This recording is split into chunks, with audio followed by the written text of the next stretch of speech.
الحمد لله نحمده ونستعينه ونستغفره ونعوذ بالله من شرور أنفسنا ومن سيئات أعمالنا من يهده الله فلا مضل له ومن يضلل فلا هادي له وأشهد أن لا إله إلا الله وحده لا شريك له وأشهد أن محمدا عبده ورسوله أما بعد فإن خير الحديث كتاب الله وخير الهدي هدي محمد صلى الله عليه وسلم وشر الأمور محدثاتها وكل محدثة بدعة وكل بدعة ضلالة وكل ضلالة في النار.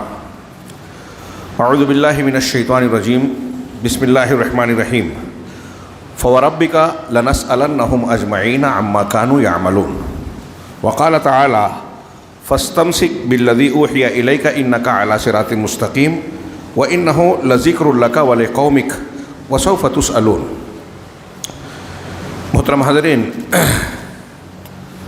اللہ رب العالمین نے اس دنیا کو انتہائی اہم اور واضح مقصد کے تحت پیدا کیا، جسے اپنے رسولوں اور اپنی کتابوں کے ذریعے سے لوگوں کو بیان کر دیا اور بتایا کہ انسان اور جن اللہ رب العالمین کی جانب سے ایک امانت، بوجھ یا عام لفظوں میں ایک ذمہ داری کے مکلف ہیں کہ ان کی زندگی یوں ہی عبث، بیکار، بے مقصد نہیں ہے، بلکہ ایک مقصد کے تحت اللہ رب العالمین ان کی جانچ پڑتال کر رہا ہے اور شریعت کی، دین کی شکل میں ان کو ایک بوجھ اور ذمہ داری عطا کی ہے، اور یہ پرکھ رہا ہے کہ کون اس ذمہ داری کو پوری کرتا ہے، وہی دنیا اور آخرت میں کامیاب اور باسعادت ہوگا.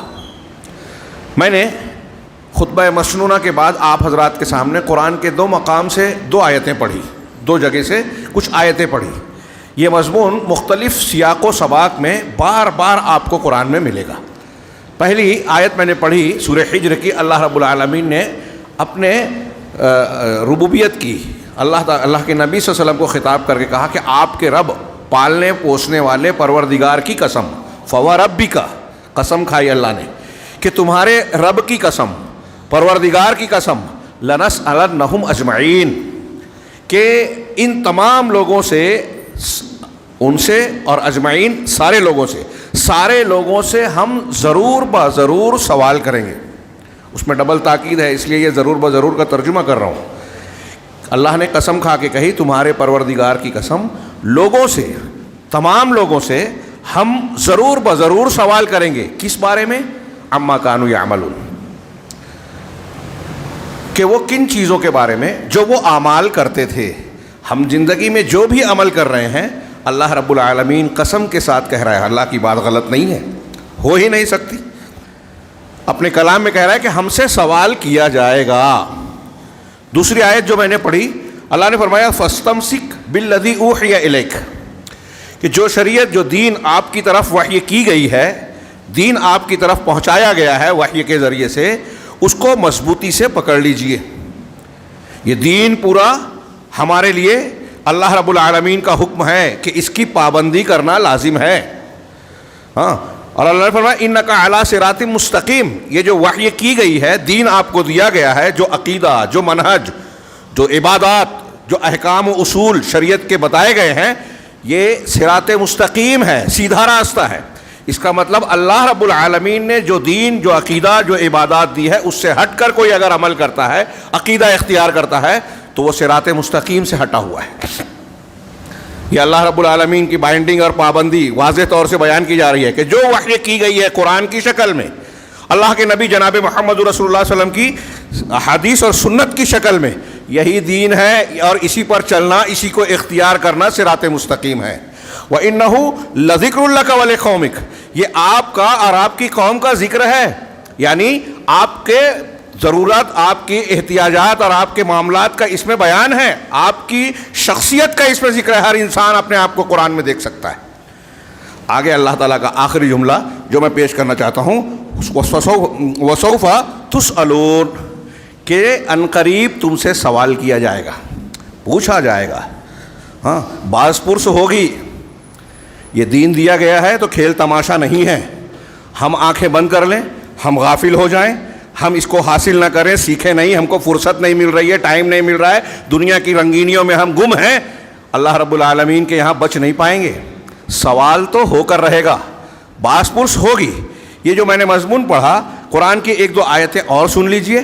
اللہ رب العالمین نے ارشاد فرمایا ایک جگہ, وَلَوْ شَاءَ اللَّهُ لَجَعَلَكُمْ أُمَّةً وَاحِدَةً, اگر اللہ رب العالمین چاہتا تو تم سب کو ایک ہی امت بنا دیتا, سب کے سب حق پر رہتے, سب کے سب دین اسلام پر رہتے. لیکن اختلافات ہیں, الگ الگ افکار ہیں, مذاہب ہیں, یہ امتحان کے طور پر ہے. اللہ چاہتا تو سب کو ایک امت بنا دیتا, وَلَٰكِن يُضِلُّ مَن يَشَاءُ وَيَهْدِي مَن يَشَاءُ, لیکن اللہ جسے چاہتا ہے گمراہی کی راہ پر لگا دیتا ہے, ہدایت کی توفیق سے محروم رکھتا ہے. کیوں؟ جسے چاہتا ہے بس یوں ہی نہیں, اللہ جانتا ہے کہ کون ہدایت کا مستحق نہیں ہے, کون باطن میں ایسی غلاظت اور نجاست گندگی رکھتا ہے کہ وہ ہدایت کی توفیق کا مستحق ہی نہیں ہے, لہذا اس کو گمراہی پر چلنے دیتا ہے. وَيَهْدِي مَن يَشَاءُ, اور جسے چاہتا ہے ہدایت دیتا ہے, اس لیے کہ اللہ جانتا ہے کہ وہ ہدایت کا حقدار ہے, نیک ہے, اچھا ہے, باطن اچھا ہے. اگلا جملہ آخری جو میں ہمارے عنوان سے متعلق ہے, وَلَتُسْأَلُنَّ عَمَّا كُنتُمْ تَعْمَلُونَ, اور تم سے ضرور بضرور سوال کیا جائے گا تمہارے اعمال کے بدلے میں, جو کچھ تم عمل کرتے تھے اس کے بارے میں. یہ سورہ نحل کی آیت ہے. اسی طرح اللہ رب العالمین نے ایک جگہ ارشاد فرمایا سورہ اسراء میں, وَلَا تَقْرَبُوا مَالَ الْيَتِيمِ إِلَّا بِالَّتِي هِيَ أَحْسَنُ, کہ یتیم آدمی کے, یتیم بچے کے مال کے قریب بھی نہ جاؤ مگر وہی طریقہ اختیار کر کے جو احسن ہے, بہتر سے بہتر طریقہ, یعنی اس میں بے ایمانی کی, دھوکہ دہی کی, چال بازی کی کوئی شکل نہ اختیار کرو. احسن طریقہ جو جائز اور بالکل کھلا ہوا ہے. اب اس کی لوگوں نے مثالیں دی, میں ابھی اس میں جاؤں تو وقت کافی لگ جائے گا کہ احسن سے مراد کیا ہے. دو طریقہ ہمارے سامنے ہے, تو جو زیادہ بہتر ہے اس کو اختیار کیا جائے. مثالیں فی الحال نہیں. تو یتیم کے مال کے قریب نہ جاؤ مگر وہی طریقہ اختیار کرو جو احسن ہے. یتیم کمزور ہوتا ہے, کمزور اپنے حق کے لیے لڑ نہیں پاتا. ہمارے سماج اور معاشرے میں جب بے ایمانی پھیلتی ہے, اور جیسا کہ آج کل ہم دیکھ رہے ہیں, تو ظلم کا شکار کمزور طبقہ ہی ہوتا ہے. ہمارے سماج میں دیکھیے, معاشرے میں دیکھیے, ہاں, اکثریت کے مقابلے میں اقلیت ہے, جس کے ہاتھ میں اقتدار ہے, حکومت ہے, وہ کمزوروں پر ظلم کر رہا ہے, ان کا حق ہڑپ کر رہا ہے. ان کے دستور میں اگر بہت ساری مراعات, سہولیات دی بھی گئی ہے تو وہ پریکٹیکل میں, عملی زندگی میں نہیں ملتی. پھر سماج اور معاشرے میں طاقتور طبقہ یا افراد کمزوروں پر ظلم کرتے ہیں. ہاں, ایک مالک ہے, سیٹ ہے, اپنے ملازم اور ان کے ماتحتوں کے تعلق سے وہ ظلم کرتا ہے. ایک شوہر ہے, اپنی بیوی کو دیکھتا ہے کہ عورت ہے, کمزور ہے, وہ اس پر زیادتیاں کرتا ہے. ایسے ہی سماج میں ٹوٹے پھوٹے سب سے ایک یتیم ہوتا ہے, جس کا باپ نہیں رہا اور وہ بلوغت کو نہیں پہنچا ہے, وہ کمزور ہوتا ہے. باپ نے وراثت چھوڑی, اب جو قریبی رشتہ دار یا کفیل یا کچھ لوگ ہیں سماج اور معاشرے کے, ان کی بری نگاہ اس پر پڑتی ہے. اللہ رب العالمین نے تاکید کی ہے. ہاں, دین اسلام نے کمزوروں کو قوت دی ہے, اگر ہم سمجھ سکیں. سیدنا ابوبکر صدیق رضی اللہ تعالیٰ عنہ, ہاں, جب خلیفہ بنے تو جو پہلی تقریر کی اس میں ایک جملہ صرف ایسا ہے, میں اکثر کہا کرتا ہوں کہ دنیا کے سیاستداں اگر اسے سیکھ لیں تو ان کو اچھی سیاست کرنے کا گر آ جائے, طریقہ آ جائے. لیکن آج ہمارے یہاں لوگ اس سے بہت دور ہیں. حضرت ابوبکر صدیق کیا کہا تقریر میں, مختصر سی آدھے پیج کی بھی نہیں ہے. اس میں کہا کہ تم میں کا طاقتور میرے نزدیک کمزور ہے, جب تک کہ اس پر عائد ہونے والا حق میں اس سے لے نہ لوں. ایک آدمی طاقتور ہے, اس کو زکوٰۃ دینا ہے. ایک آدمی طاقتور ہے, اس کو کسی کا حق ادا کرنا ہے. تو ابوبکر صدیق کہہ رہے ہیں خلیفہ کی حیثیت سے, میرا حاکم خلیفہ کی حیثیت سے اس کا وہ حق لے کر حقدار تک پہنچانا یہ میری ذمہ داری ہے. تو میں, تمہارا جو طاقتور ہے میرے نزدیک کمزور ہے. طاقتور کے سامنے دبنا حاکم کا کام نہیں ہے, اس سے اس کا حق لینا یہ ضروری ہے. اور تم میں جو کمزور ہے, غریب ہے, مفلوق ہے, مظلوم ہے, وہ میرے نزدیک طاقتور ہے. حضرت ابوبکر صدیق کہہ رہے ہیں, یعنی سماج میں اگر کوئی ٹوٹا پھوٹا ہے نا, تو حکومت کی نظر میں وہ زیادہ طاقتور ہونا چاہیے کہ اس کا حق ہے, میری ذمہ داری ہے کہ اس کا حق اس کو دلواؤں. سوچئے, یہ جملہ صرف میں جو سادہ کہہ رہا ہوں, اس پر غور کیجئے گا, کتنی زبردست سیاست تھی. ہاں, یہ دینی طور سے قرآن و حدیث کی روشنی میں سیکھی ہوئی سیاست ہے سیدنا ابوبکر صدیق کی.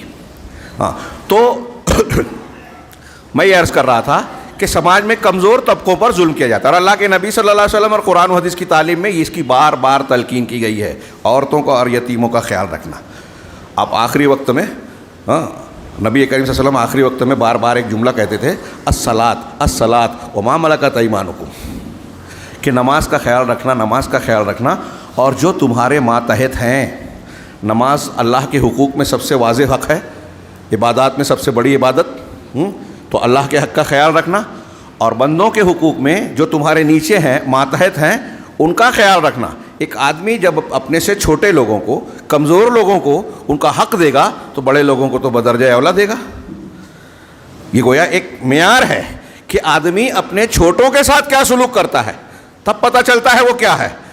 اسٹیج پہ، سماج اور معاشرے میں، سوشل میڈیا پہ یا فوٹو چھپوانے میں تو سب لوگ بہت اچھے اچھے کارناموں کا مظاہرہ کرتے ہیں، تو اللہ کے نبی یہ قرآن کی تعلیم دیکھیے، وَلَا تَقْرَبُوا مَالَ الْيَتِيمِ إِلَّا بِالَّتِي هِيَ أَحْسَنُ، اور قرآن میں دوسری جگہ کہا کہ جو لوگ یتیموں کا مال ظلماً کھاتے ہیں، إِنَّ الَّذِينَ يَأْكُلُونَ أَمْوَالَ الْيَتَامَى ظُلْمًا إِنَّمَا يَأْكُلُونَ فِي بُطُونِهِمْ نَارًا، وہ اپنے پیٹ میں آگ بھر رہے ہیں۔ یہاں کہا کہ یتیم کے مال کے قریب نہ جاؤ، حتیٰ یبلغ اشدہ، یہاں تک کہ وہ اپنی پختگی کی عمر کو یعنی بلوغت کو پہنچ جائے۔ اس کے بعد کہا جب بلوغت کو پہنچ جائے تو اسے اس کو سونپ دیجیے جائے۔ وَأَوْفُوا بِالْعَهْدِ إِنَّ الْعَهْدَ كَانَ مَسْئُولًا، اور عہد و پیمان کو پورا کرو۔ عہد و پیمان، جو ہمارا ایگریمنٹ اور عہد و پیمان ہو رہا ہے اس کو پورا کرو۔ یقیناً عہد و پیمان کے بارے میں، عہد کے بارے میں سوال کیا جائے گا، باس پرس ہوگی۔ اب ایگریمنٹس، سورہ مائدہ کی پہلی آیت ہے، یا ایھا الذین آمنوا اوفوا بالعقود، اے ایمان والو عقود کو، بندھنوں کو، آج کی زبان میں ہم کہیں ایگریمنٹس کو پورا کرو۔ ہمارے اور آپ کے درمیان ایگریمنٹس بہت سے ہیں۔ اللہ رب العالمین کا ہم نے کلمہ پڑھا، لا الہ الا اللہ، یہ اللہ سے ہمارا ایگریمنٹ ہو گیا کہ ہم اللہ کو اپنا معبود قرار دے رہے ہیں اور اپنے آپ کو بندہ۔ اب شریعت اسی سے لیں گے، دین اسی سے لیں گے، حلال حرام اسی کا مانیں گے، اسی کی عبادت کریں گے، اس کا کوئی بھی حق کسی اور کو نہیں دیں گے، یہ اس سے ایگریمنٹ ہے۔ کوئی اگر اس کے خلاف کرتا ہے، کسی قبر پہ کسی بزرگ کو جا کے اس سے مانگ رہا ہے، اس کے آگے جھک رہا ہے، تو اللہ کے ایگریمنٹ کو توڑ رہا ہے، شرک کر رہا ہے۔ اللہ کے دین اور رسول کے دین کی بجائے کوئی اور دین لے رہا ہے، بدعت کر رہا ہے، اللہ تعالیٰ اور رسول کے عہد کو توڑ رہا ہے۔ رسول کا کلمہ پڑھا ہے تو رسول سے ہم نے عہد کیا کہ دین کے معاملے میں جو بھی تعلیمات ہیں ہم رسول سے لیں گے۔ اب رسول کی ایک حدیث مل رہی ہے اور ہم کہہ رہے ہیں کہ نہیں نہیں، ہمارے امام صاحب کا مسلک اس سے الگ ہے، ہم وہ مانیں گے، تو آپ رسول سے ایگریمنٹ توڑ رہے ہیں۔ محمد رسول اللہ کہہ رہے ہیں کہ اللہ کے رسول محمد ہیں، لیکن دین آپ محمد صلی اللہ علیہ وسلم کی بجائے امام صاحب سے لے رہے ہو، پیر صاحب سے لے رہے ہو، صوفی صاحب سے لے رہے ہو، رسم و رواج سے لے رہے ہو، تو آپ رسول کا ایگریمنٹ توڑ رہے ہو۔ اگر آپ کا آپس میں کوئی ایگریمنٹ ہے، شادی بیاہ ہوتا ہے، میاں بیوی کے درمیان عقد ہوتا ہے، تو یہ ایگریمنٹ ہو رہا ہے، تو اب شوہر کے بیوی پہ، بیوی کے شوہر پر، شوہر کا بیوی پر، بیوی کا شوہر پر حق ہے، حقوق ہیں، اسے ادا کیا جائے۔ جو ادا نہیں کرتا وہ ایگریمنٹ توڑ رہا ہے۔ لین دین میں، قرضے میں، معاملات میں ہمارا ایگریمنٹ ہے۔ ایک آدمی ایک ادارے میں نوکری کر رہا ہے، مسجد میں ایک امام ہے، مؤذن ہے، یہ یہاں کا ایگریمنٹ ہوا۔ اسکول میں پڑھا رہا ہے، ایگریمنٹ ہوا۔ کسی گھر پہ نوکری کر رہا ہے، اس سے جو مالک ہے اس سے ایگریمنٹ ہوا۔ ہر شخص اس ایگریمنٹ میں بندھا ہوا ہے کہ اپنی ڈیوٹی پوری کرے، اور اگر اس ایگریمنٹ کا آپ نے کیا ہے تو اللہ نے کہا اس کے بارے میں سوال کیا جائے گا، عہد کے بارے میں سوال کیا جائے گا۔ اللہ نے انہی آیتوں میں آگے کہا وَأَوْفُوا الْكَيْلَ وَالْمِيزَانَ وَأَوْفُوا الْكَيْلَ إِذَا كِلْتُمْ وَزِنُوا بِالْقِسْطَاسِ الْمُسْتَقِيمِ، کہ اور ناپ کرو، وَأَوْفُوا الْكَيْلَ إِذَا كِلْتُمْ، جب تم ناپ کرو تو پورا دو، اور زِنُوا بِالْقِسْطَاسِ الْمُسْتَقِيمِ، اور پورے اچھے سیدھے اور مکمل صحیح ترازو کے ساتھ تول کرو، یعنی ناپ تول بالکل ٹھیک ٹھاک کرو، اس میں کوئی کمی بیشی ڈنڈی مارنے والا کام نہیں کرنا۔ اب صرف ہم ترازو میں گرام اور ماشا کم زیادہ کرتے ہیں تو یہی ڈنڈی مارنا نہیں ہے۔ آپ دودھ بیچ رہا ہے ایک آدمی، دودھ میں پانی ملا رہا ہے، ڈنڈی مار رہا ہے کہ آپ دودھ بول کر بیچ رہے ہو لیکن دودھ کے ساتھ پانی دے رہے ہو، تو دودھ میں کمی ہو گئی اور پانی آپ نے ملا دیا، ملاوٹ کر دی۔ ایسے کسی بھی کام میں ملاوٹ کر رہے ہیں یا کسی کو کوئی حق دینا ہے، اس حق میں آپ کوئی چال بازی کر رہے ہیں تو آپ اور چال بازی کر کے اس کے حق میں کمی کر رہے ہیں، تو یہ ڈنڈی مارنا ہے۔ تو وزن کرو یا ناپ کے ذریعے سے دو، تول کے دو یا ناپ کے دو. تو اللہ رب العالمین نے اس آیت میں کہا کہ پورا پورا وزن کرو، اچھی طریقے سے تولو، اور پھر کہا ذالک خیر و احسن تاویلا، یہ بہتر ہے اور انجام کے اعتبار سے اچھا ہے. آگے اللہ نے کہا ولا تقف ما لیس لک بہ علم، اور جس چیز کا تمہیں علم نہیں ہے اس کے پیچھے مت پڑو. معلومات نہیں ہے، آپ پیچھے پڑے ہوئے ہیں. آج کل ایسا بہت ہو رہا ہے. فتویٰ وہ دے رہا ہے جو فتوے کی اہلیت نہیں رکھتا، پورا پورا علم نہیں رکھتا، آدھے ادھورے علم پہ حلال حرام کی بات بیان کرنے کی، شریعت کے مسائل بیان کرنے کی جرت کرتا ہے، جو بہت خطرناک ہے. اللہ نے فرمایا وَلَا تَقْفُ مَا لَيْسَ لَكَ بِهِ عِلْمٌ إِنَّ السَّمْعَ وَالْبَصَرَ وَالْفُؤَادَ كُلُّ أُولَٰئِكَ كَانَ عَنْهُ مسؤولا. یقیناً تمہارا کان، تمہاری آنکھ اور تمہارا دل، یہ ساری چیزیں ایسی ہیں جس کے بارے میں سوال کیا جائے گا. میں اس پر توجہ دے رہا ہوں، سوال کیا جائے گا. یہ 3 4 5 آیتیں میں نے آپ حضرات کے سامنے پڑھی، اور ایسی 20 آیتیں سوال کے نام پہ اور معنوی اعتبار سے ہے کہ قیامت کے دن ہم کو اپنے اعمال کے سلسلے میں جواب دہ ہونا ہے. یہ احساس جواب دہی انسان کو اصول والا، نظم و ضبط والا اور صحیح راستے پہ چلنے والا انسان بناتی ہے. جب آپ کو اور ہم کو یہ ڈر رہے گا کہ مجھے جواب دینا ہے، ڈر، ذمہ داری کا احساس، یہ انسان کو درست راستے پر چلنے والا بناتا ہے. اور آج غیر مسلم تو غیر مسلم، میں عرض کروں کہ مسلمانوں میں بھی آج وہ احساس ذمہ داری نہیں نظر آتا جو قرآن کی تعلیم ہے، جناب محمد رسول اللہ صلی اللہ علیہ وسلم کا طریقہ، اسوہ اور آپ کی تعلیم ہے. یہ قرآن کی چند آیتیں میں نے بیان کی، 10 اور بھی ہے. اسے چھوڑ کر اس تعلیم کا اثر جناب محمد رسول اللہ صلی اللہ علیہ وسلم کی حیات طیبہ میں ہمیں کیا نظر آتا ہے؟ آپ کی پوری زندگی کے تعلق سے قرآن میں 1 سے زیادہ مقام پر اللہ نے ارشاد فرمایا. خود اللہ رب العالمین نے آپ کے بارے میں کہا لعلک باخع نفسک علی آثارہم ان لم یؤمنوا بہذا الحدیث اسفا، کہ اے رسول ایسا لگتا ہے، لعلک شاید آپ باخع نفسک علی آثارہم، ان کفار و مشرکین کے پیچھے اپنے آپ کو، اپنے نفس کو ہلاک کر لیں گے. ان لم یؤمنوا بہذا الحدیث اسفا، اگر وہ لوگ اس حدیث پر یعنی قرآن پر ایمان نہ لائیں تو افسوس کے مارے، حزن و ملال اور غم کے مارے آپ اپنے آپ کو ختم کر لیں گے، ایسا لگتا ہے. نبی کریم صلی اللہ علیہ وسلم کے احساس ذمہ داری کا اعتراف رب العالمین فرما رہا ہے کہ آپ اتنا پریشان ہیں.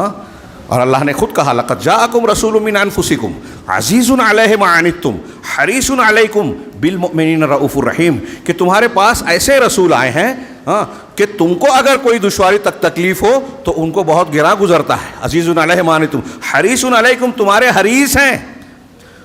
حریص ہیں کہ تم سدھر جاؤ، سنور جاؤ، بچ جاؤ، اللہ کے عذاب اور پکڑ سے بچ جاؤ. اس کے لیے کیا کیا؟ اللہ کے رسول نے خود بیان کیا صحیح مسلم کی حدیث میں کہ میری اور تمہاری مثال ایسی ہے جیسے ایک آدمی نے آگ جلائی اور پتنگے پروانے اس میں گرے جا رہے ہیں، وہ ان پتنگوں کو روک رہا ہے کہ آگ میں جا کے جل نہ جائیں. ایسا ہی تمہارا معاملہ ہے کہ اللہ کے آگ اور جہنم کی طرف تم گرے جا رہے ہو، ٹوٹے جا رہے ہو. میں تمہاری کمر پکڑ کے تم کو روکنا چاہتا ہوں، لیکن تم میرا ہاتھ چھڑوا کے اس میں گر رہے ہو. نبی صلی اللہ علیہ وسلم کتنے فکر مند رہا کرتے تھے امت کے بارے میں، رونے لگتے تھے امتی امتی. کہا ایک مرتبہ حضرت ابراہیم، صحیح مسلم کی کتاب الایمان میں لمبی حدیث ہے، حضرت ابراہیم حضرت عیسیٰ کے اقوال پڑھے، رونے لگے اور کہنے لگے میری امت میری امت. اللہ تعالیٰ نے حضرت جبرائیل سے کہا جاؤ محمد سے پوچھو وہ کیوں رو رہے ہیں، اور میں جانتا ہوں لیکن تم پوچھو. پوچھا کیوں رو رہے ہو؟ کہا مجھے اپنی امت کی فکر ہے. اللہ نے کہا جبرائیل سے کہ جاؤ ان سے کہہ دو کہ ہم آپ کی امت کے بارے میں آپ کو مایوس نہیں کریں گے. رحم و کرم امت، میں اکثر کہتا ہوں کہ قیامت کے دن کا جو منظر قرآن و حدیث نے بیان کیا ہے اس میں باپ بیٹے سے، بھائی بھائی سے، دوست دوست سے بھاگے گا، قریبی رشتہ دار سے دامن چھڑائے گا، پہچانے گے نہیں ایک دوسرے کو سوائے متقیوں کے. انبیاء کرام علیہ السلام دیگر ان کے بارے میں ہے کہ جب ان کے پاس لوگ جا کے گزارش کریں گے اللہ سے گزارش کرو حساب کتاب کی، تو جتنے پیغمبروں کے پاس جو اولو العزم رسول ہیں، حضرت آدم، حضرت نوح، حضرت ابراہیم، حضرت موسیٰ، حضرت عیسیٰ علیہ الصلاۃ والسلام، سب کہیں گے نفسی نفسی نفسی، میرا نفس میرا نفس میرا، میں نے فلاں غلطی کی تھی، آج مجھ کو یہ ڈر ہے۔ اللہ رب العالمین میرا رب آج جتنا غضبناک ہے نہ پہلے تھا نہ بعد میں ہوگا، تم فلاں کے پاس جاؤ، فلاں کے پاس۔ نبی کریم صلی اللہ علیہ وسلم، سب لوگ نفسی نفسی نفسی نفسی کہیں گے۔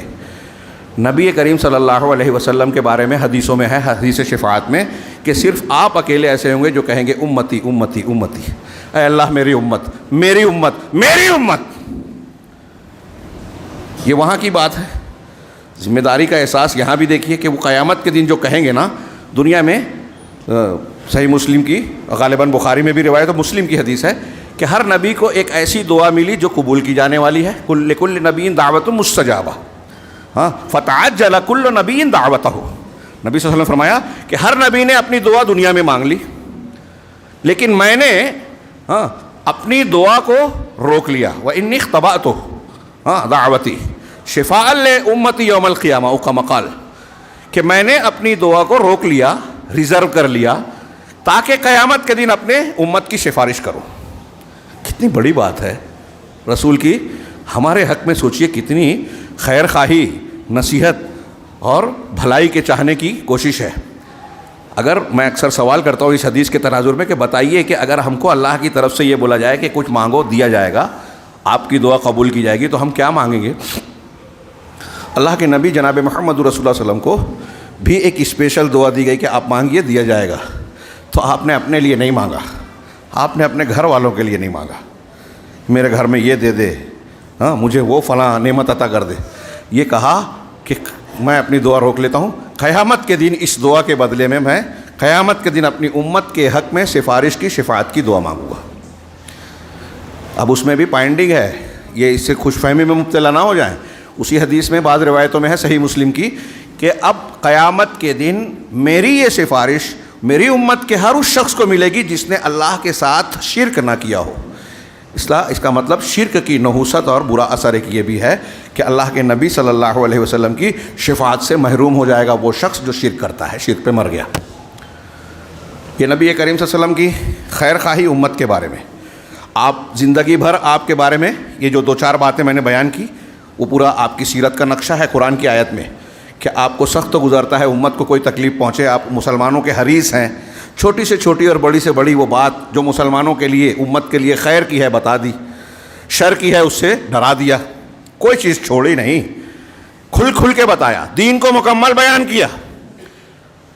یہ آپ کی اپنی وہ تھی۔ اس کے بعد آپ آخر وقت میں دیکھیے، زندگی بھر تو آپ نے امت کی بھلائی چاہی، آپ اپنے آپ کو ہلاک کر رہے تھے، اس بوجھ کے تلے دبے جا رہے تھے۔ الم نشرح لک صدرک ووضعنا عنک وزرک الذی انقض ظہرک کی تفسیر پڑھیے، میں نے اس پہ لمبا چوڑا 2 خطبہ دیا ہے کہ کیا ہم نے آپ کے سینے کو کھول نہیں دیا اور آپ کے اس بوجھ کو ہم نے ہلکا نہیں کر دیا، اتار نہیں دیا جو آپ کی کمر توڑے جا رہا تھا۔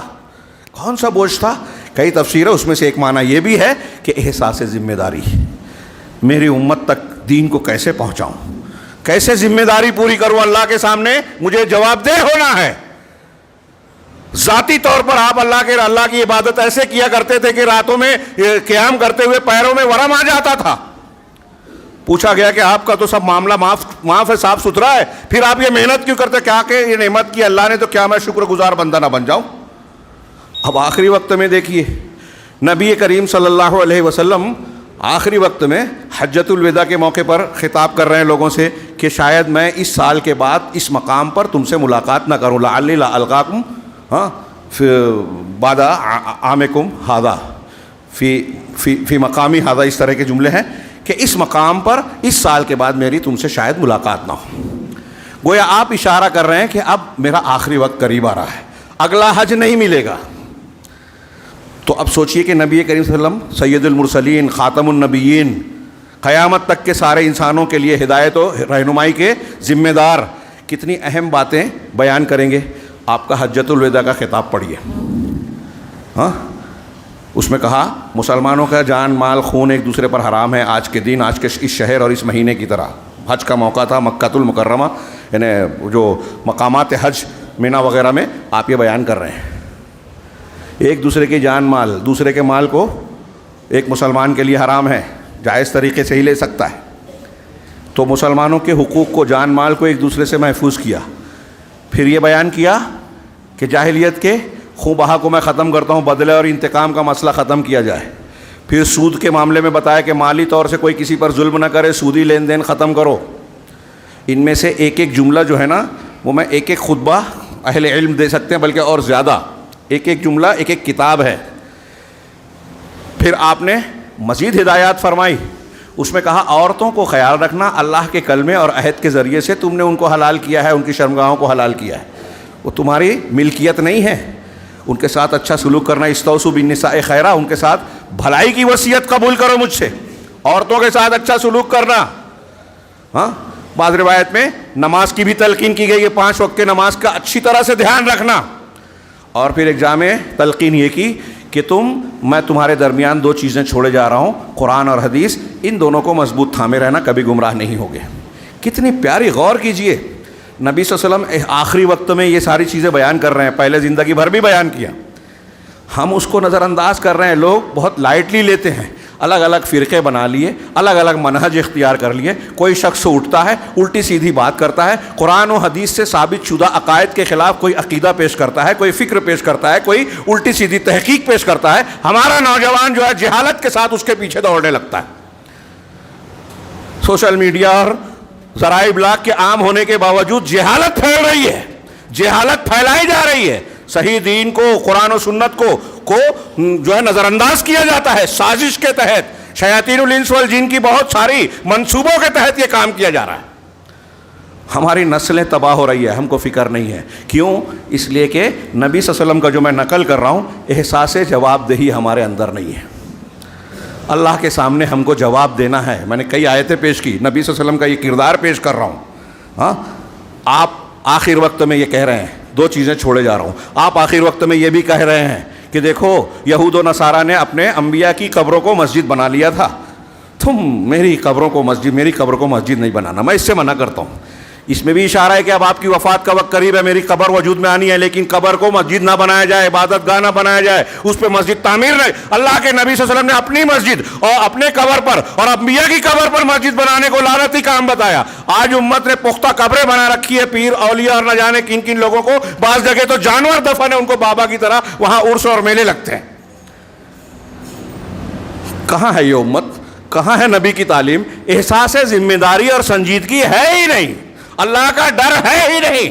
ابھی میں نے یہ بیان کیا، ہم ان لوگوں میں بیان کریں جو اس قسم کے برے اعمال کرتے ہیں تو لڑنے بلڈے پر تیار ہو جائیں گے. ارے یہ ہمارے مزار کے خلاف بول رہا ہے، ہمارے مشاہد کے خلاف بک رہے ہیں، ہاں لہٰذا ان کو مارا جائے، توڑا جائے، یہ کیا جائے. اور یہ فکر نہیں ہے کہ آپ خود ان چیزوں کو بنا کر اختیار کر کے اللہ تبارک و تعالیٰ اور رسول کی تعلیم کی مخالفت کر رہے ہو. یہ تو تعلیم کی بات کر رہا ہوں میں. احساس ذمہ داری، نبی صلی اللہ علیہ وسلم کتنی ذمہ داری سے اپنی امت کا بھلا چاہ رہے ہیں. دیکھو یہ مت کرنا، پختہ قبریں نہیں بنانا، قبروں پر مسجد نہیں بنانا. مسجد بنانے کا صرف یہ مطلب نہیں ہے کہ آپ عمارت کھڑی کر لیں. اگر کسی قبر پر جا کے آپ نماز پڑھ رہے ہیں تو آپ نے اس کو مسجد بنا لیا. کسی قبر پر جا کے آپ عبادت کر رہے ہیں تو آپ نے اس کو مسجد بنا لیا. عمارت بنائی نہیں بنائی، مسجد بنا لیا ہے نا. کہ میری امت کے لیے زمین کا ہر حصہ طہارت کا ذریعہ اور مسجد بنائی گئی ہے. جہاں چاہے امت محمدیہ نماز پڑھ سکتی ہے. چند جگہ 5-7 جگہوں پہ منع ہے، قبر پر نہیں پڑھ سکتے، پاخانے کی جگہ، پیشاب پاخانے کی جگہ پر نہیں پڑھ سکتے، اونٹ کے باڑے میں نہیں پڑھ سکتے، کوڑا کرکٹ کی جگہ پہ نہیں پڑھ سکتے، حمام میں نہیں پڑھ سکتے. ایسے کچھ جگہوں پر منع ہے. باقی آپ کہیں بھی نہ، جہاں آپ نماز پڑھ رہے ہیں وہ مسجد ہو گئی. تو قبروں کو مسجد بنانے سے منع کیا. پھر آپ نے اور بھی تلقینات کی. ایک دم آخر وقت میں آپ 2 صحابہ کے سہارے سے مسجد میں جا رہے ہیں. صحابہ کو جمع کر کے تقریر کی. ابوبکر صدیق کی فضیلت بیان کی. موقع نہیں ہے کہ میں وہ ساری باتیں نقل کروں، بڑی عبرت و نصیحت کی باتیں ہیں، آنکھوں سے آنسو چھلک جاتے ہیں. سید المرسلین خاتم النبیین کتنی فکر مندی سے لوگوں کو تلقین کر رہے ہیں. دیکھو قرآن و حدیث کو پکڑے رہنا، نماز کا اور اپنے ماتحتوں کا خیال رکھنا، ہاں اللہ کی عبادت میں تقصیر نہیں کرنا، فرائض کا خیال رکھنا، میرے اہل بیت کا خیال رکھنا. اور پھر اپنے اہل بیت کے لوگوں کو تلقین کی. آخر وقت میں آپ جو ہے قرض کا لحاظ کر رہے ہیں. میرا قرض ادا کیا جائے. ایک یہودی کے پاس زیرہ رکھی تھی، زیرہ رکھ کے آپ نے جو ہے کچھ ادھار لیا تھا. دیکھیے آپ انسان ہیں، اللہ نہیں ہے. لوگ غور کریں، جب غلو پہ آتے ہیں تو اللہ کے رسول کو اللہ سے ملاتے ہیں. آپ کو تکلیف ہو رہی ہے، ڈبل بخار تھا، حضرت عائشہ کہتی تکلیف آپ کو دگنی ہو رہی. کہا ہاں. کہا اجر بھی تو دگنا ہے. کہا ہاں یہ بھی صحیح ہے. ہاں عام لوگوں کے مقابلے میں آپ کو ڈبل بخار اور ڈبل تکلیف، سر میں درد، تکلیف ہے. آخر وقت میں دم کرنے کے لیے بھی حضرت عائشہ دم کر کے آپ کے ہاتھ پر دم کر کے آپ کا ہاتھ بدن پہ پھیر رہی ہے. ہاں اللہ کے نبی صلی اللہ علیہ وسلم آخر وقت میں جو کلمات کہہ رہے ہیں کہ لا الہ الا اللہ ان للموت لسکرات، اللہ کے سوا کوئی معبود برحق نہیں. ایک بات جملہ کہہ رہے تھے حضرت عائشہ کہ میں نے کان لگایا تو آپ یہ کہہ رہے تھے کہ اللہ کے سوا کوئی معبود برحق نہیں. موت کی کچھ سختیاں ہیں. ہاں آپ اس تکلیف سے گزر رہے تھے اور آپ بھی یہ کہہ رہے ہیں کہ موت کی سختیاں ہیں، اور یہی آپ کے آخری کلمات ہیں. اس سے پہلے آپ کو سہارے سے مسجد میں جانا پڑا. ہم لوگوں کو صحت ہے، جوانی ہے، سب کچھ ہے، مسجد جانے کی توفیق نہیں. اللہ کے نبی صلی اللہ علیہ وسلم نے امہات المومنین سے کہا کہ مجھے غسل دو. ہاں 7 کنویں کے پانی سے ٹب میں بٹھا کر امہات المومنین نے غسل دیا. اس سے پہلے آپ اٹھنے کے لیے، نماز کے لیے اٹھ رہے ہیں، گر کے بے ہوش ہو گئے. ہوش آیا پھر کہا نماز کے لیے جاؤں گا، پھر بے ہوش ہو گئے. غسل کیا، بے ہوش ہو گئے. 3 مرتبہ بے ہوش ہوئے. لیکن نماز کے لیے جانا چاہ رہے ہیں. ہم میں سے کون اتنا بیمار ہے؟ ابھی جمعہ میں مسجد بھری ہے، اثر میں دیکھیے گا. اس نبی کو ماننے والے ہیں ہم. ان کا احساس ذمہ داری، اپنا ذاتی معاملہ، اور پھر لوگوں کو تلقین کر رہے ہیں. ہاں میرے بعد میری کتاب، میرے قرآن و حدیث کو پکڑے رہنا، مضبوطی سے تھامے رہنا، نماز کا خیال رکھنا، اللہ کا حق یاد رکھے رہے، اور اپنے ماتحتوں کا خیال رکھنا. اس طرح کی اور تلقینات آپ کی آخری وقت میں دیکھیے کتنی ذمہ داری کے ساتھ سہارا لے کے جا رہے ہیں.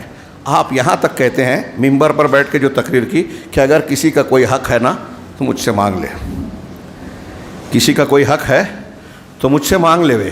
کون کہہ رہا ہے؟ نبی کریم صلی اللہ علیہ وسلم. اگر ہم لوگ یہ امید رکھتے ہیں کہ کسی کا کوئی رہے میں مر جاؤں گا تو معاف کر دیں گے، اللہ کے نبی صلی اللہ علیہ وسلم کو یہ امید نہیں تھی.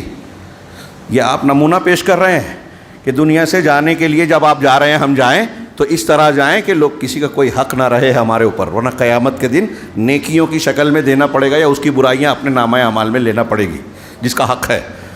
ایک صحابی نے کہا میرے اتنے درہم باقی ہیں. اللہ کے رسول نے بغیر کوئی تفصیل کے کہا حضرت فضل بن عباس رضی اللہ تعالیٰ عنہ سے کہ ان کا حق دے دیا جائے.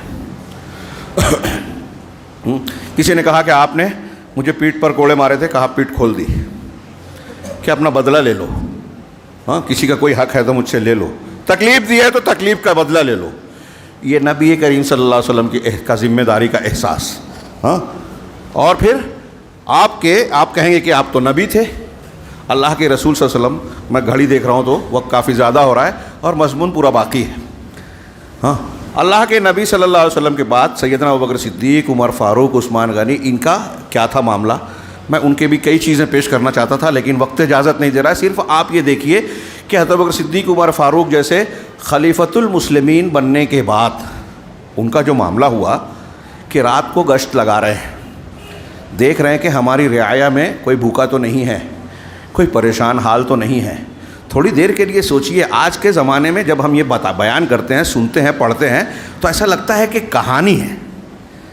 آپ دیہات میں ہیں، گرام پنچایت یا جو بھی ہو، یہاں اس کا اگر کوئی پرمکھ یا ذمہ دار بن جائے، ہاں کل جھوپڑے میں رہتا تھا، سال بھر کے بعد وہ بلڈنگ بنا لیتا ہے، لوگ سمجھتے ہیں اس کا حق ہے. یہاں الٹا معاملہ ہوتا تھا. یہ عام ہندوستان میں معاملہ ہم دیکھتے ہیں، شہروں میں، دیہاتوں میں، دوسری جگہوں پر کوئی ذمہ دار بنا اور اچانک وہ پیسے والا ہو جاتا ہے، غریب. ہاں اور پھر اس کے احساس ذمہ داری کا کیا حال ہوتا ہے؟ اس کے جو کام اور ذمہ داریاں ہیں اس بارے میں وہ فکر مند ہوتا ہے کیا؟ رات میں جاگتا ہے. عمر فاروق، ہاں وہ کہتے ہیں، ان سے جب کسی نے کہا کہ آپ اتنا پریشان کیوں ہوتے ہیں؟ کہا اللہ رب العالمین نے مجھے یہ ذمہ داری دی ہے. مجھے ڈر ہوتا ہے کہ اگر دریائے فرات کے آگے کوئی جانور، کوئی گھوڑا اگر مظلوم مر گیا تو اللہ تعالیٰ قیامت کے دن مجھ سے پوچھ سکتا ہے کہ تیری رعایا میں، تیری ماتحتی میں یہ معاملہ ہوا، تیرے پاس کیا جواب ہے؟ میں کیا جواب دوں گا؟ یہ احساس ذمہ داری.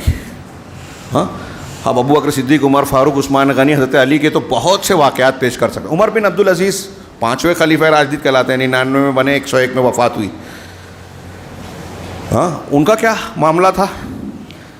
پہلے بہت مالدار تھے، بہت شاندار لباس پہنتے تھے، خوشبو لگاتے تھے، شاہی گھرانے کے تھے، مطلب حکمراں طبقے کے، لیکن جب خلیفہ بنے سارا مال بیت المال میں دے دیا، اپنی دولت.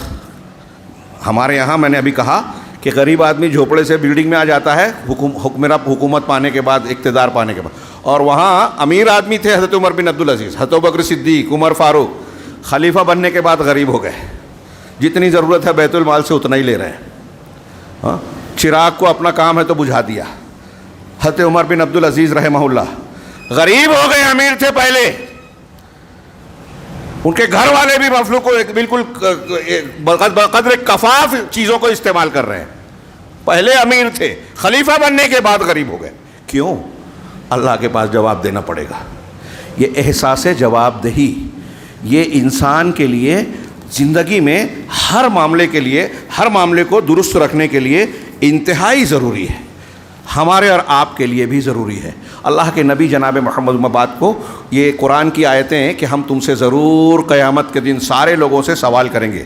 ہاں سورہ الہاکم التکاثر کی آخری آیت ہم بار بار پڑھتے ہیں، ثم لتسألن یومئذ عن النعیم، کہ پھر تم لوگوں سے قیامت کے دن نعمتوں کے بارے میں سوال کیا جائے گا.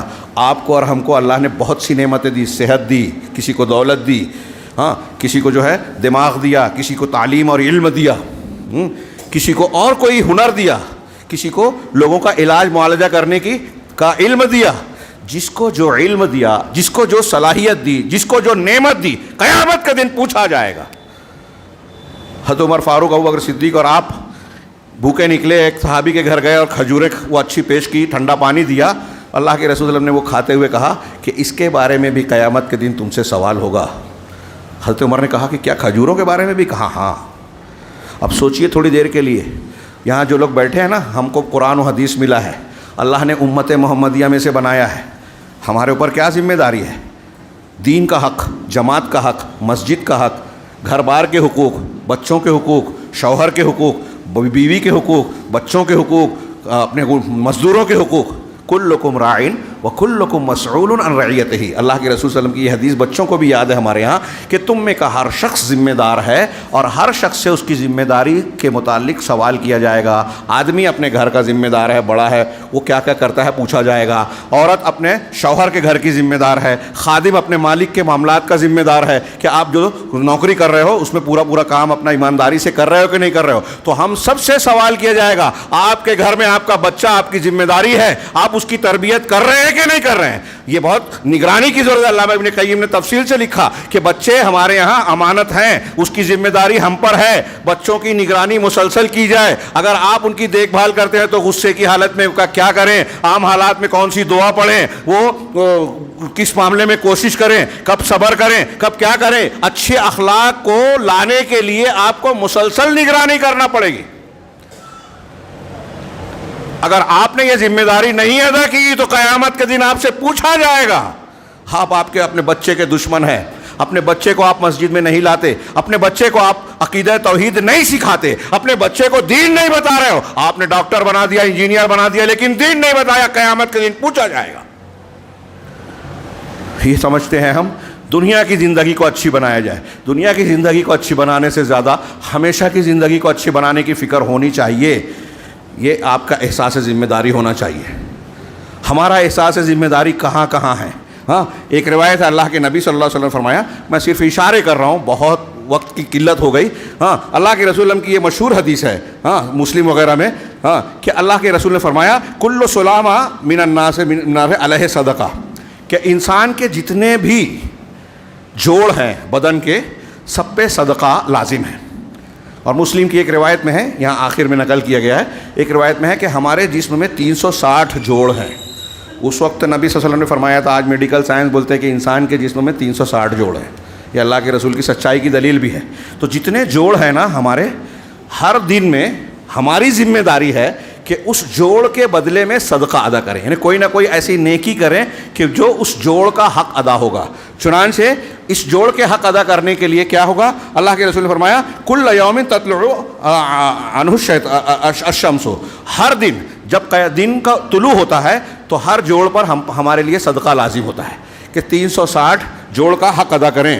ہاں تعدلوا، اب شکلیں بتائی. کہ 360 صدقہ کیسے کریں گے آپ اور ہم؟ تو کہا تعادلوا بین الاثنین صدقہ، کہ آپ دو لوگوں کے درمیان انصاف کریں.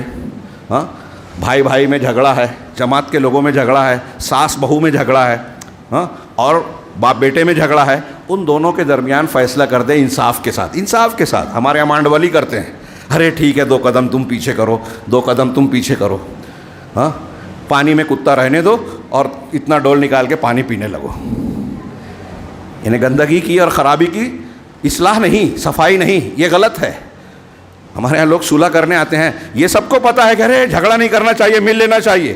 ہاں، اس پر تقریر سب کریں گے، لیکن ملانے کے لیے ظالم کو ظلم سے تصفیہ کرایا جائے، روکا جائے، مظلوم کو اس کا حق دلا جائے، یہ اس کی جرت کسی کو نہیں ہوتی، بہت شاذ و نادر. تو کہا 2 لوگوں کے درمیان عدل کریں، یہ صدقہ ہے. وَتُعِينُ الرَّجُلَ فِي دَابَّتِهِ فَتَحْمِلُهُ عَلَيْهَا، اور ایک آدمی کو اس کے جانور اور سواری کے سلسلے میں آپ مدد کریں، اس کو سوار کر دیں میں، یہ بھی صدقہ ہے. اب جانور ہوتے تھے، آج گاڑی ہے، 2 ویلر کسی کی سٹارٹ نہیں ہو رہی ہے، آپ نے مدد کر دیا، پنچر ہے بنا دیا، اور کچھ اس طرح کی مدد کر دی، تو یہ بھی صدقہ ہے. ہاں، وہ کہہ رہے ہیں او ترفع له علیہا متاعہ، یا اس کو اس کا بوجھا اٹھا کے اس پر لادوا دیا، وہ سامان اٹھا کر لاد نہیں پا رہا ہے، آپ نے مدد کر دی، کئی بیگ ہے آپ نے ساتھ دے دیا. ہاں، فصدقۃ، یہ بھی صدقہ ہے. والکلمۃ الطیبۃ صدقہ، اور کلمہ طیبہ صدقہ ہے.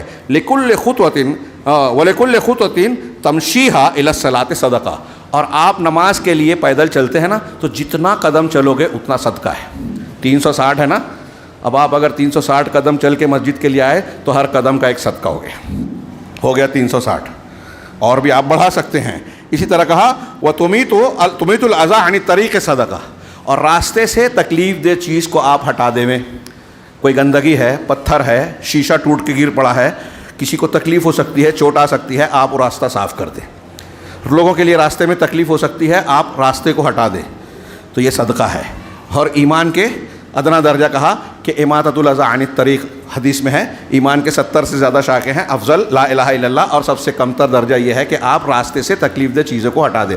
آج مسلمان راستوں میں تکلیف دہ چیزوں کو بنا رہا ہے، گھر کو آگے بڑھا لیا، راستے میں اپنی کرسی لگا دیا، گاڑی لگا دیا، لوگوں کو تکلیف ہو رہی ہے، اس کو فرق نہیں پڑ رہا ہے. ہمارے یہاں آٹو چلانے والے، پھیری کرنے والے، گاڑی اور سامان بیچنے والے راستوں پر قبضہ کر لیتے ہیں. ایکسیڈنٹ ہو رہا ہے، ان کو فرق نہیں پڑ رہا ہے، یہ اس میں شریک ہیں ایکسیڈنٹ میں. اگر کسی کی موت ایکسیڈنٹ سے وہاں ہو رہی ہے تو اس میں ذمہ دار وہ بھی ہے جس نے راستے کو تنگ کیا ہے. یہ لوگ سمجھتے نہیں ہیں.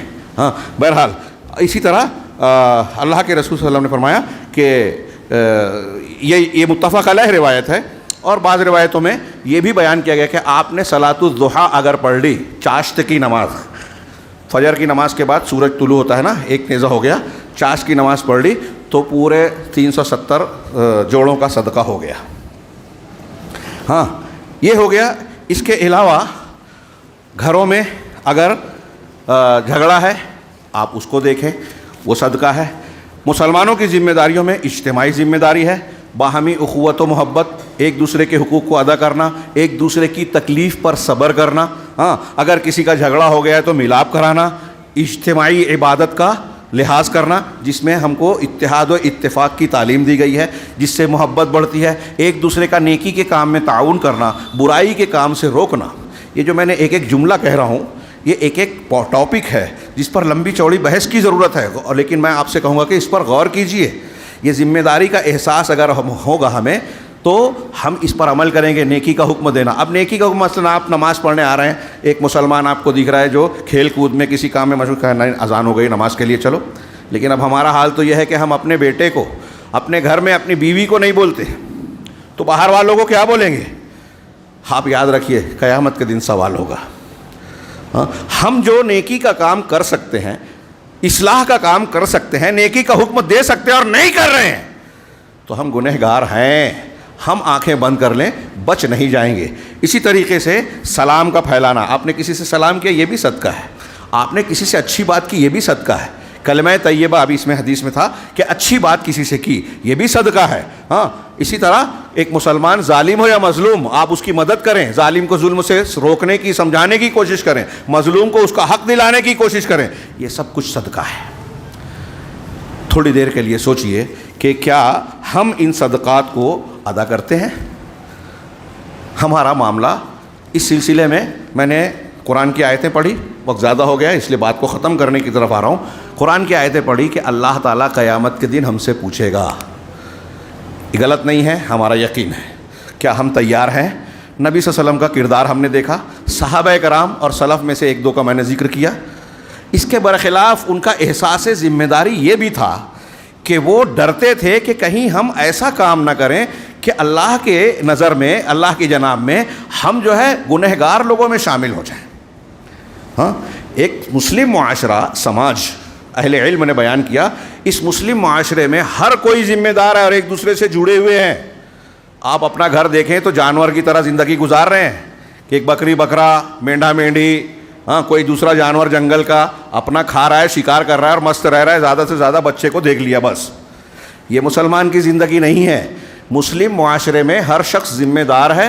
کچھ چیزیں تو اس کی اپنی ہیں کہ مجھے کرنا ہے، نماز روزہ، اور کچھ چیزیں، بلکہ بہت ساری چیزیں ایسی ہیں کہ سماج اور معاشرے کے ساتھ مشترک طور پر کرنی. اگر ہم نے یہ ادا نہیں کیا تو قیامت کے دن اللہ پوچھے گا. اور ایسا نہ کرنے پر آج پورا معاشرہ جو ہے بے راہ روی کا اور انحراف کا شکار ہے. عقیدے میں، عبادات میں، حلال حرام میں، تہوار میں، لین دین میں، معاملات اور اخلاق میں، ہر جگہ ہمارے یہاں مسائل ہی مسائل ہیں. اگر ہم میں کا ہر شخص اپنی اپنی ذمہ داری سمجھ کر اسے ادا کرنے لگے کہ مجھے اللہ کے پاس جواب دہ ہونا ہے، تو ہمارے گھر سے لے کر سماج اور معاشرے اور دنیا کے مختلف معاملات تک، سطحوں تک بہت سے مسائل حل ہو جائیں گے.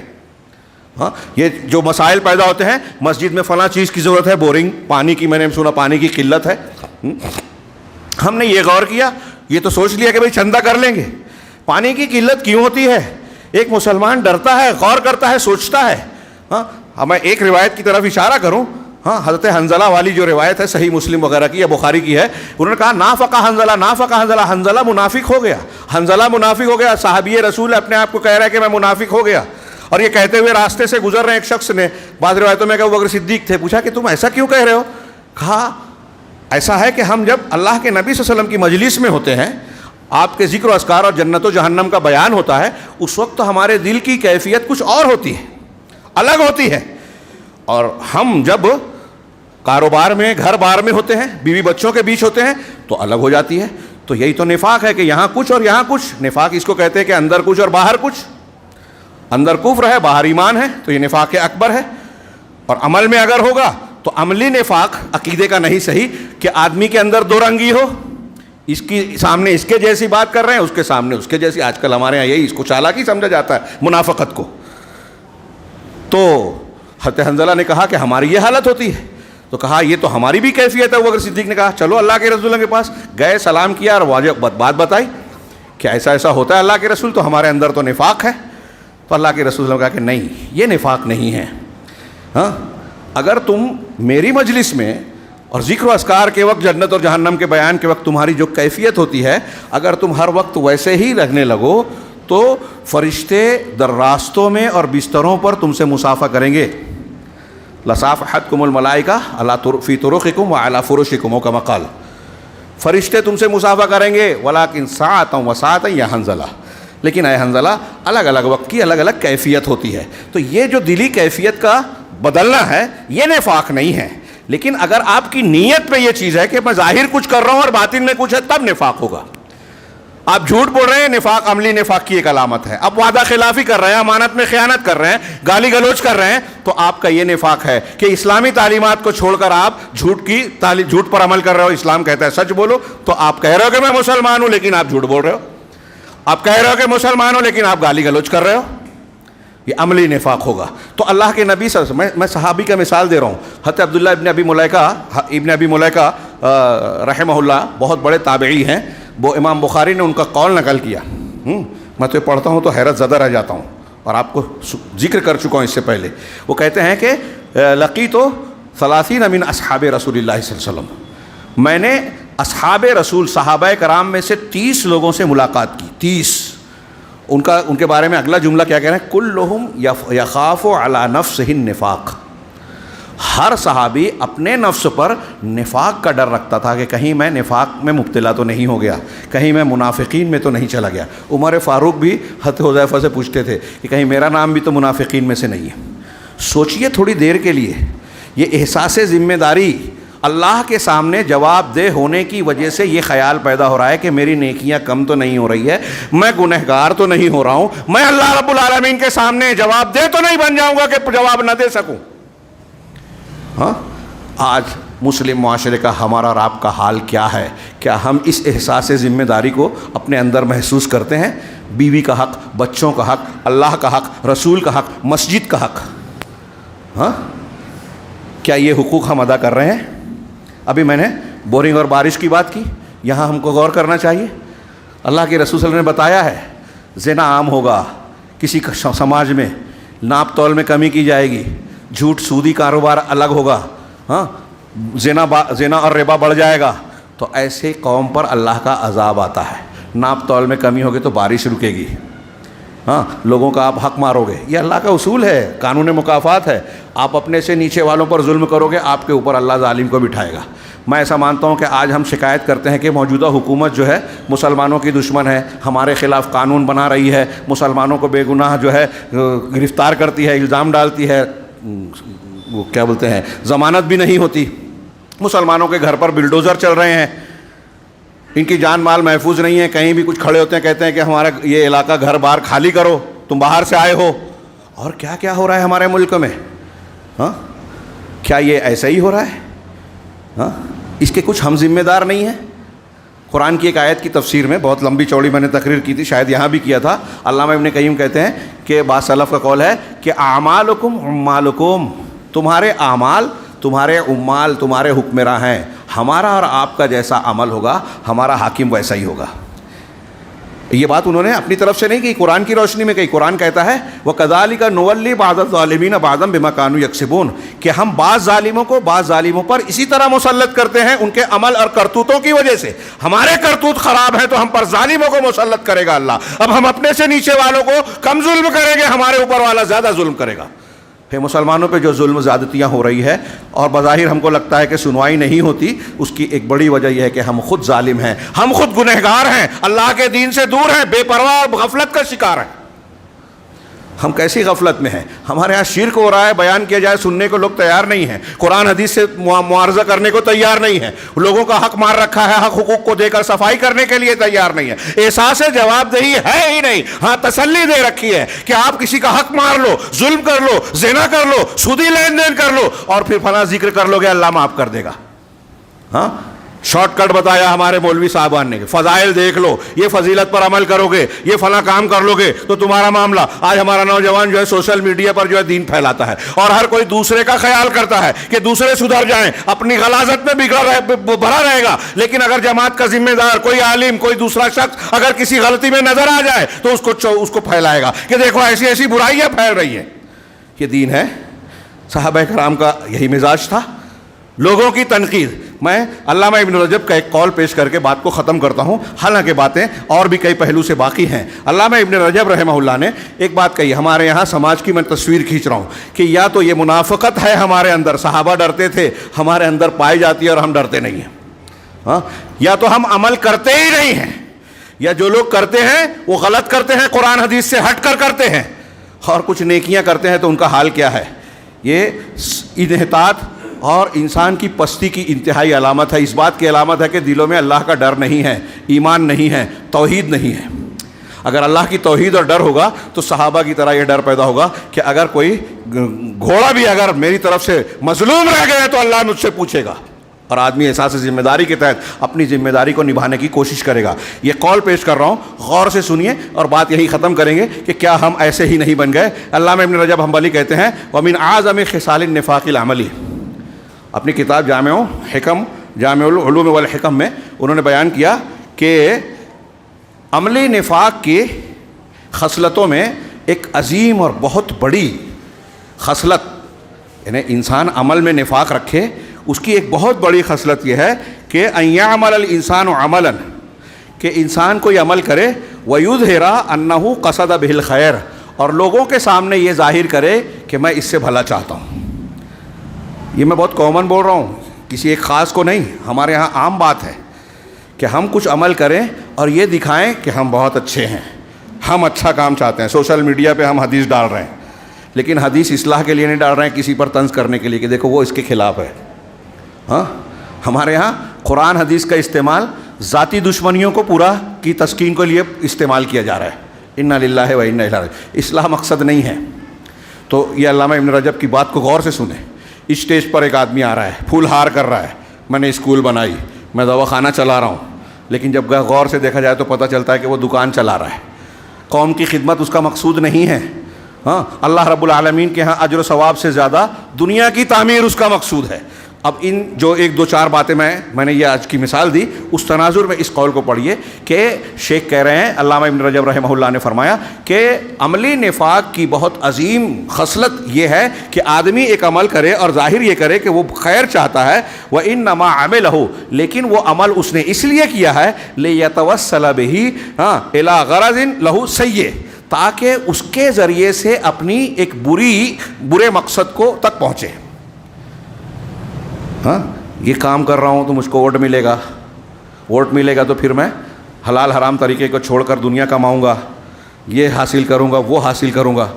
تو ایک اچھے کام کا مظاہرہ کر کے ایک بری چیز کو حاصل کرنا چاہتا ہے، اپنا مقصد پورا کرنا چاہتا ہے، فَيَتِمُّ لَهُ، اور وہ مقصد اسے حاصل ہو جاتا ہے۔ ہاں، وَيَتَوَسَّلُ بِهَذِهِ الْخَدِيعَةِ إِلَىٰ غَرَضٍ وَيَفْرَحُ بِمَكْرِهِ، اب اس دھوکہ دہی کے ذریعے سے، شیخ نے کہا کہ اس دھوکے کے ذریعے سے وہ اپنے مقصد کو یا کسی مقصد کو حاصل کر لیتا ہے۔ اب حاصل ہونے کے بعد يَفْرَحُ بِمَكْرِهِ وَخِدَاعِهِ، اپنے مکر اور اپنے دھوکے سے خوش ہوتا ہے، کہہ رہے میں نے لوگوں کو کیا بیوقوف بنایا۔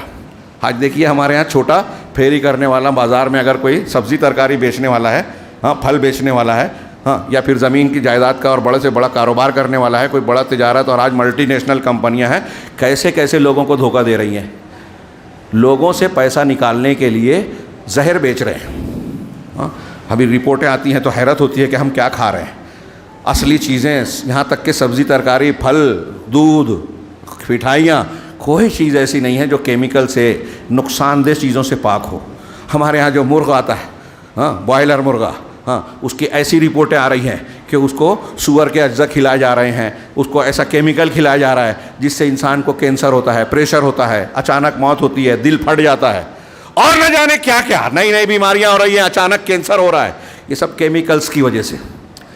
اب یہ جو کیمیکلز بیچ رہے ہیں، کیا انہیں یہ پتہ نہیں ہے کہ یہ ہم لوگوں کو کھانے پینے کے لیے سامان میں ڈال رہے ہیں، لوگوں کو نقصان ہوگا؟ ہاں، اب یہ بڑی کمپنیاں یہ کر رہی ہیں، اتنا زیادہ وہ چھا گئی ہیں کہ آج مارکیٹ میں ہم کوئی چیز بغیر کیمیکل کی یا بغیر اس چیز ملاوٹ کی چیزیں پا نہیں رہے ہیں۔ اس کی وجہ یہ ہے کہ ہمارے اختیار میں جو ہے، ہم بھی دودھ میں پانی ملا رہے ہیں، ہم بھی جو ہے اپنے سے چھوٹوں کا حق مار رہے ہیں، ملاوٹ کر رہے ہیں۔ بہن کو حق دینا ہے تو بری والی چیز، ایسی چیز دی جائے کہ اس کو دھوکہ کہ ہاں مل گیا، جبکہ اس کو پورا حق نہیں دیا گیا۔ تو ہم جب ملاوٹ کر رہے ہیں حقوق کی ادائیگی میں، تو ہم کو بھی ایسی ہی چیزیں مل رہی ہیں۔ اور یہ قیامت کی نشانیوں پر جب بحث کریں تو اس میں آئے گا کہ بیماریاں عام ہو رہی ہیں اور مختلف قسم کے مسائل بڑھتے جا رہے ہیں، فتنے بڑھتے جا رہے ہیں۔ تو اب جو شخص لوگوں کو دھوکہ دے رہا ہے، دھوکہ دے کے پیسہ کما لیا، دھوکہ دے کے دنیا بنا لیا، دھوکہ دے کے اقتدار حاصل کر لیا، تو شیخ کہہ رہے ہیں کہ وہ مقصد حاصل کر کے اپنے دھوکے اور مکر پر خوش ہوتا ہے کہ میں نے لوگوں کو بیوقوف بنایا، میں نے اپنا مقصد حاصل کر لیا۔ وحمد الناس لہ، اور لوگوں کی تعریف پر خوش ہوتا ہے۔ ارے یہ سیٹھ صاحب نے تو اسکول بنا دی، لوگوں کی تعلیم اور تربیت کا انتظام کر رہے ہیں، اسکول بنا کے کتنا، لیکن سیٹھ صاحب ایک غریب بچے کو بغیر ڈونیشن کے داخلہ نہیں دیتے، کے جی میں بھی۔ ہاں، 15,000 20,000 12,000 آپ اپنے گھر کا کوئی چیز کا کوئی سامان بیچ دے میں، قرضہ لے لے میں، یا کیسے بھی لائیں، لیکن بھرے اگر بچے کو پڑھانا ہے۔ سیٹھ صاحب تعلیم کو فروغ نہیں دے رہے ہیں، تعلیم کے راستے میں رکاوٹ بنے ہیں کہ اگر آپ کے پاس پیسہ نہیں ہے تو اپنے بچے کو ہوٹل پر مزدور بنا دو، چلے گا، یہ غریب بچے کے لیے ہمارے دروازے بند ہیں۔ تو تعلیم کی خدمت کر رہے ہیں یا خدمت کے راستے روکا ہے؟ اسلام میں تعلیم جبری، دینی تعلیم تو جبری ہے۔ طلب العلم فریضۃ، علم کا، دین کا حاصل کرنا ہر مسلمان پر فرض ہے۔ یہاں جتنے حاضر ہیں اور مائیں بہنیں اگر سن رہی ہیں تو جان لیں کہ یہ دین کی تعلیم حاصل کرنا جبرن فرض ہے، ہر مسلمان کو کوئی بچ نہیں سکتا، لازم ہے یہ۔ ہاں، اس لیے یہ فری ہے۔ اب جہاں کمائی والا معاملہ ہے تو وہاں فیس، ڈونیشن ایسی رکھی ہے کہ عام آدمی کی پہنچ سے باہر ہوتا جا رہا ہے۔ تعلیم کا معاملہ تو جو لوگ تعلیم کو تجارت اور دکانداری میں تبدیل کر دیے ہیں، کیا وہ بھلا چاہ رہے ہیں؟ لیکن وہ تجارت کر رہے ہیں، پیسہ کما رہے ہیں، دھوکہ دے رہے ہیں، لوگوں کے لیے رکاوٹیں کھڑی کر رہے ہیں۔ ہاں حقدار کو حق نہیں دیتے. ایک قابل ٹیچر ہے اس کو نوکری نہیں دیں گے, ایک ناقابل ٹیچر ہے وہ کئی لاکھ روپیہ ڈونیشن دیتا ہے اس کو ڈال دیں گے. کیا یہ جائز ہے؟ قوم اور ملت کے بچوں کے ساتھ, ان کے مستقبل کے ساتھ کھلواڑ نہیں ہے, نقصان پہنچانا نہیں ہے. لیکن سیٹھ صاحب اخبار میں مضمون آتا ہے, ارے وہ ایسا کارنامہ انجام دیے, ہاں پروگرام ہوگا تو پھول ہار ہوگا, تعریف ہوگی. تو شیخ علامہ ابن رجب یہ کہہ رہے ہیں کہ نفاق ہے کہ آپ اپنا برا مقصد حاصل کر رہے ہو اور یہ ظاہر کر رہے ہو کہ ہم نے بہت نیک کام کیا, لوگ تعریف کر رہے ہیں, اس پر خوش ہو رہا ہے کہ جو کچھ اس نے ظاہر کیا اس پر لوگ تعریف کر رہے ہیں, حالانکہ وہ اپنے چھپے ہوئے باطن دل میں چھپائے ہوئے برے مقصد کو اس کے ذریعے سے حاصل کرتا ہے. ہاں یہ کیوں ہے؟ ہاں اس پوری گفتگو کا نتیجہ میں نے جو بیان کیا, اور ایک دو قول اور پیش کرنا چاہتا تھا لیکن موقع نہیں ہے, کہ میں نے بیان کیا کہ ہمارا یہ جو کردار آج ہم سماج معاشرے میں دیکھ رہے ہیں, ہاں ہماری مسجد کی کوئی ضرورت ہے پوری نہیں ہوتی, بورنگ کھدوانا ہے, ہاں اس کے لیے بڑے پریشانی ہے, پانی کا مسئلہ ہے حل نہیں ہو رہا ہے, ضروریات ہے حل نہیں ہو رہی ہے.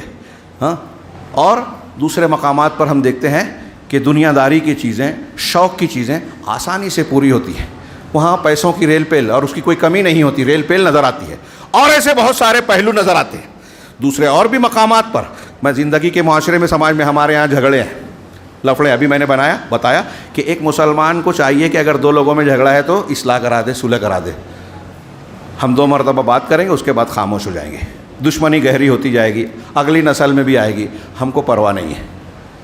ہمارا بھائی چارہ ٹوٹتا ہے, نفرت اتنی ہے کہ ایک مسلمان کے لیے ہم فائدے کی چیز تو نہیں کر سکتے, لیکن جس سے نفرت دشمنی ہو گئی اس کو نقصان پہنچانے کے لیے ہم کیا کر سکتے ہیں؟ طاق میں رہتے ہیں, موقع ملے اس کے گھر میں کوئی واقعہ ہو تو اس کو پھیلائیں گے, بدنام کریں گے.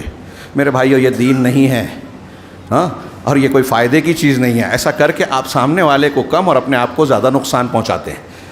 لہٰذا آئیے اس آیت کے پاس جہاں سے میں نے شروع کیا تھا, اللہ رب العالمین کا یہ قول دماغ میں رکھیں, فَوَرَبِّكَ لَنَسْأَلَنَّهُمْ أَجْمَعِينَ عَمَّا كَانُوا يَعْلَمُونَ. تمہارے پروردگار کی قسم, اللہ اپنی قسم کھا رہا ہے, تمہارے پروردگار کی قسم, ہم جو کچھ عمل کر رہے ہیں اس کے بارے میں ہم سے پوچھا جائے گا.